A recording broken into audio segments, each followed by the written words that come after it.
विज्ञान पाठ 9 का पहला क्वेश्चन है, प्रकाश का परावर्तन किसे कहते हैं? ध्यान से देखना भाई, डायग्राम से समझा रहा हूं। ये क्या है? चमकदार सतह।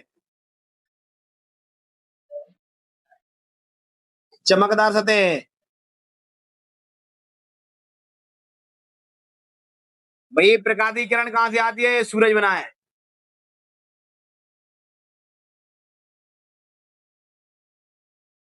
जब प्रकाश की किरण जब प्रकाश की किरण एक चमकदार सतह पर पड़ती है, जब प्रकाश की किरण एक चमकदार सतह से टकराकर उसी माध्यम में वापस लौट जाती है, जब प्रकाश की किरण किसी चमकदार सतह से टकराकर उसी माध्यम में वापस लौट जाती है, उसे प्रकाश का परावर्तन कहते हैं। क्या कहते हैं भाई? प्रकाश का परावर्तन। जब सूर्य की किरण किसी चमकदार सतह से टकराकर उसी माध्यम में वापस लौट जाती है, उसे प्रकाश का परावर्तन कहते हैं। ये क्या है भैया? अविलंब। इसको बोलेंगे अविलंब। अविलंब। अविलंब, ठीक है। ये कौन सी किरण है? आपतित किरण। आने वाली किरण को बोलेंगे आपतित किरण। आपतित किरण। जाने वाली किरण को आपतित किरण। जाने वाली किरण को बोलेंगे परावर्तित किरण। परावर्तित किरण, ठीक है भैया। और ये तुम्हारा क्या? अविलंब। अभिलंब। तो भैया, जब सूर्य की किरण किसी चमकदार सतह से टकराकर वापस लौट जाती है, उसे प्रकाश का परावर्तन कहते हैं। जब सूर्य की किरण, ये क्या है अपना? सूरज है, सूर्य। जब सूर्य की किरण किसी चमकदार सतह से टकराकर वापस लौट जाती है, उसे प्रकाश का परावर्तन कहते हैं।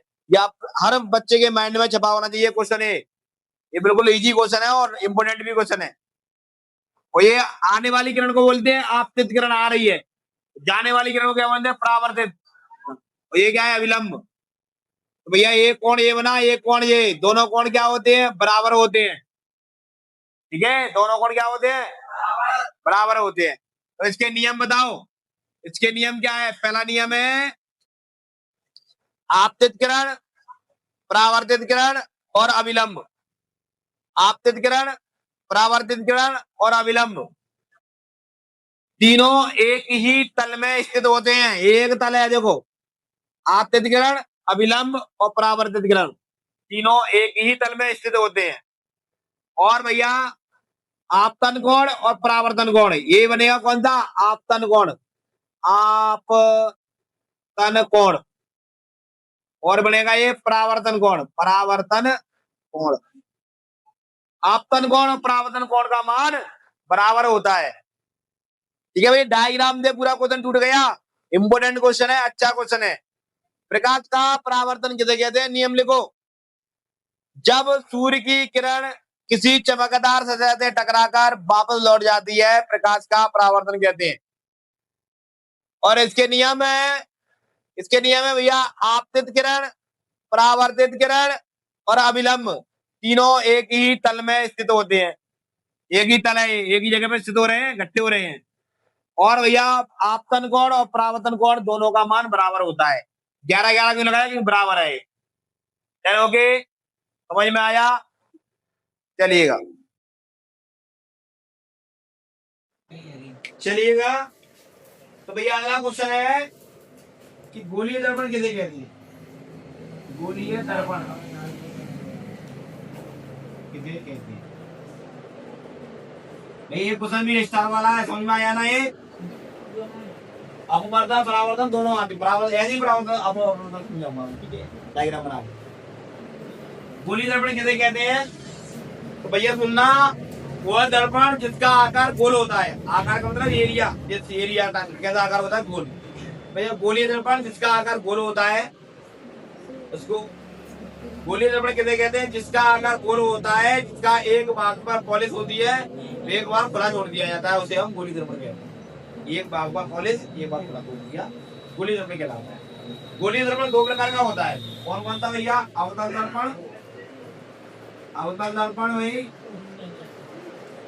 और दूसरा है उत्तल दर्पण। उत्तल दर्पण, अवतल दर्पण और उत्तल दर्पण। भाई क्या होता है अवतल दर्पण, क्या होता है उत्तल दर्पण, सुनना जानते? अवतल दर्पण, अवतल दर्पण किसे कहते हैं? तो गोलीय दर्पण का ऐसा भाग जो भाई अंदर की ओर धसा हुआ होता है। गोलीय दर्पण का ऐसा भाग, जी भैया गोली दर्पण आ गया, तो गोली दर्पण का ऐसा भाग, गोलीय दर्पण का ऐसा भाग जो अंदर की ओर धसा हुआ होता है उसे बोलते हैं अवतल दर्पण, अंदर की ओर धसा हुआ होता है।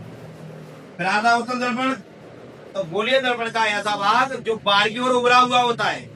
गोलीय दर्पण का ऐसा भाग जो भाई बाहर की ओर उभरा हुआ होता है उसे उत्तल दर्पण कहते हैं। ठीक है भाई, अवतल दर्पण, उत्तल दर्पण का कौन से इनके एग्जाम्पल पूछे जाते हैं? जैसे बोलेगा भैया साइड मिरर में कौन से दर्पण का उपयोग किया जाता है? दाढ़ी बनाने में कौन से दर्पण का उपयोग किया जाता है? घरों में कौन से दर्पण का उपयोग किया जाता है? बढ़िया डीपली पढ़ाऊंगा, अच्छा चैप्टर है, क्वेश्चन बनते हैं इससे, चैप्टर नंबर 9। ठीक है भाई, इतना जितना आज होता है उतना ही करना है, धीरे धीरे चलेंगे, एकदम नहीं।